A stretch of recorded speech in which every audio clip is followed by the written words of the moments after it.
Hello friends, today we'll be taking your supplementary 3, that is The Enemy by Pearl S. Buck. Now before starting, let us know something about the author. Pearl S. Buck is the winner of the Pulitzer Prize and the Nobel Prize in Literature. She strongly believed in the brotherhood and equality of all the people. The Enemy is written in 1942, confirms her beliefs in equality for all the people. Okay. The story brings out the fact that human beings are complicated as proven by their ability to reason. Thoughtful consideration is often, but not always, used in determining actions. Those actions are driven by motivation. What complicates the decision is that the human may be experiencing internal conflicts which in turn may lead to contradicting motives. This story also raises the high-level moral questions about ethics in the times of war. When is a patient and when is he an enemy to be treated as threat? How are ethical principles prioritized when they are in conflict of this nature? So now let us start with the summary. The protagonist, Dr. Sadao Huki, lived near the Japanese coast. His father had given him all the attention. To Sadao's father, his education was the most important thing. The father would take young Sadao to the islands near the shore and say that these islands were the stepping stones to the future of Japan. So Sadao had been sent at the age of 22 to US to study surgery and medicine and had returned at the age of 30. The military troops had at present been sent abroad, but Sadao had not been sent for two reasons. First, he was a brilliant doctor and was working on an important medical discovery, and second, there was a possibility of the old general needing an operation. Consequently, Sadao was in Japan with his wife Hannah and the children. He had met Hannah in America at an American professor's house. They had finished their studies and returned to Japan. His father had also approved of his marrying her because of her faith in traditional Japanese values. Sadao considered himself lucky for having met her. One day, on a foggy evening, both of them saw a man thrown out of the ocean by a wave. They saw him stagger a few steps and then fall. They noticed him crawling before he fell on his face and lay there. The two of them, presuming that he was a fisherman, ran towards him. It was a white man, their enemy, but he was wounded and unconscious.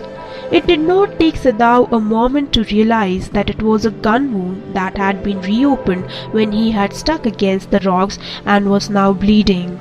Sadao tried to stop the bleeding. They knew that they would be arrested for sheltering an enemy, but handing him in as a prisoner would certainly spell death for the wounded man. They thought of putting him back into the sea. His uniform was with the insignia US Navy, gave away that was a sailor from American warship. He was a prisoner of war who had escaped. Sadao was reluctant to put an injured man into the sea, and Hannah suggested that they carry him back into the house. Sadao was worried about the reaction of the servants. Hannah suggested they hand him over to the authorities, as that she felt was also the right thing to do. Sadao agreed. Together they lifted the man and took him into an empty bedroom, and that had once been Sadao's father's. Then Sadao felt the pulse. It was faint. He knew that the man would die unless he was operated on. He decided to get to work immediately. Hannah noticed that he was very dirty and went to summon Yumi, the maid, to wash him. She did not let Sadao wash him as she resented him. He was, after all, an enemy. When Sadao told the servants about the man in the house, both of them were frightened. They were against their master healing the wounds of this white man. Hannah too was frightened, although she was not suspicious like the old gardener. She felt it could never be right to help an enemy. Yumi brought the hot water but refused to wash a white man. Hannah was afraid that Yumi might let out the information to their harboring a white man. She tried to convince her that they would bring him to his senses and hand him over as a prisoner, but Yumi insisted on keeping away. Hannah's anger at Yumi gave her courage. She washed the man until his upper body was quite clean. She also helped Sadao as he operated. Sadao washed the man's back and began work. The bullet was lodged in his body and he was lost much blood. Hannah, not used to the sight, turned pale and ran out of the room to vomit. Sadao continued his work, but the fact that he could not go to his wife made him impatient and angry with the white man. As Sadao operated, he wondered why he was doing it. Soon, Hannah came in and gave the patient the anesthesia. She looked into the sleeping face of the young American and wondered if the stories of the sufferings of prisoners were true. Wherever the Japanese armies went, the people received them with cries of joy at their liberation. At times, one heard of men as General Takima, who at home beat his wife cruelly. Yet no one talked of that after he fought a victorious battle in Manchuria. Hannah felt that if a man could be so cruel to a woman in a spar, he would obviously cruel to the prisoners of war. Just as she hoped that this young man had not been tortured, she noticed the deep red scars on his neck.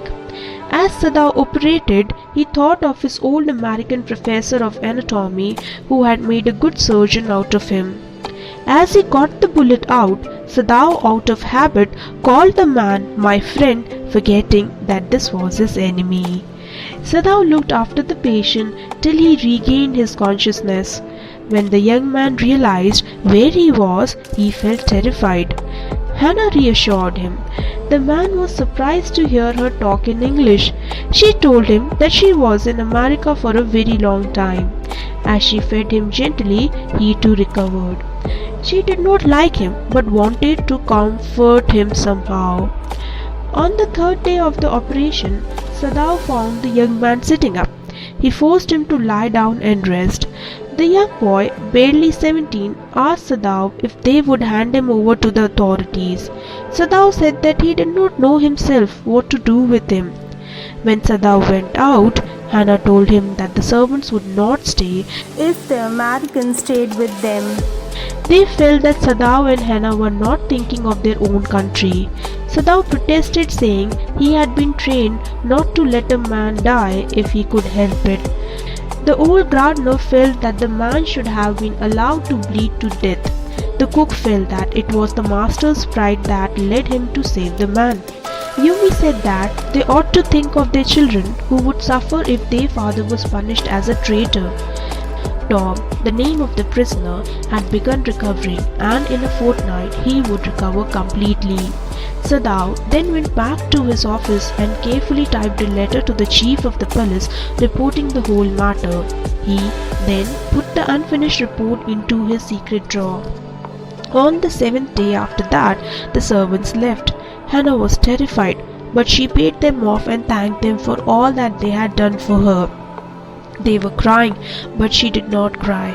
Yumi offered to come if the children cried, but Hannah was sure that she would not send for Yumi no matter how much the baby cried. Hannah made the breakfast and Sadao helped with the children. After having taken morning food to the prisoner, Hannah talked to Sadao. She wondered as to why they could not clearly see what to do, like the servants. She wondered why they were different from other Japanese. A little while later, Sadao went to the prisoner and instructed him to start getting up to get back to his strength as quickly as possible. Tom thanked him for saving his life. Sadao told him it was too early to thank him and the boy looked terrified. Sadao again noticed the scars on his face, neck, but did not ask. The same afternoon, a messenger came to their door in official uniform. Hannah was very nervous. She felt that the servants had reported them. But the messenger had come to call Sadao, as the old general was in pain again. Sadao, sensing Hannah's nervousness, felt that he ought to get rid of Tom. Sadao told the general about Tom. He told the general that although he did not care about Tom, yet he felt responsible for him since he had operated on him with such success. To the general, the episode made Sadao even more important, as it was clear that he could save anyone.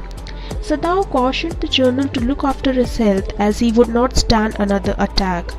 The general assured Sadao that he would not allow anything to happen to Sadao. If Sadao was condemned to death, the general would not have a good doctor around to take care of him. Sadao suggested it would be best if the Americans could be quickly killed. The general said that he could send his private assassins to his house and all Sadao would have to do is to leave the white man's room open while he slept. It was decided that the killers would also take the body away. Sadao left the general and went home, thinking over the plan. He decided not to tell Hannah anything as she would not like the idea of killers in the house. Reaching home, Sadao went into Tom's room and found him getting ready to go to the garden. Sadao told him that he had not been permitted to leave his room, but Tom said that he was not used to waiting for permission. Moreover, he felt pretty good again, but alive. He told Sadao that if he had not met a Japanese like him, he would not have been alive. Sadao could not speak. He added that were all Japanese like Sadao, there would not have been a war at all. Sadao slept badly that night. He woke up over and over again, thinking he heard footsteps. He went into Tom's room and saw him sleeping peacefully. The second night, Sadao expected the general to execute the plan. It was a windy night. Hannah suggested that they go and close the sick man's partition, but Sadao refused. However, the next morning, the American was still there. The young man seemed happy and looked neat and clean. He announced that he was all good. Sadao decided that he could not go through with all the tension another night, not because he cared for the young man's life, but because it was not worth the strain. Sadao suggested that he would put his boat on the shore at night with foods and clothes. Tom would row it to the deserted island not far from the coast and stay there until he saw a Korean fishing boat. Tom thanked Sadao for saving his life once again. Sadao only said that it was inconvenient to have him with him. Soon the young man was dressed in the Japanese clothes, ready to leave. He shook Sadao's hand warmly and left. The general had an emergency operation. Sadao had been unable to ask why the assassins had never come. By then, the servants returned, and Yumi cleaned the guest room thoroughly. The general recouped a week after being operated. Sadao then told the general that the prisoner had escaped. The general was apologetic because in his suffering he only thought of himself and forgot his promise to Sadao, and not because he was not patriotic. Sadao realized that his secret was perfectly safe with the general. That night, Sadao saw no flash of light in the darkness in the sea. He felt it was truly his reward. His prisoner had gone. Sadao was sure he was safe. He recalled all the Americans that he had known in the past. The professor at whose house he had met Hannah, his old teacher of anatomy, and his fat landlady. He also remembered that he had found it difficult to find a place to live in America because he was a Japanese by origin. The Americans were full of prejudice. He, as a Japanese, knew that he was superior to the Americans.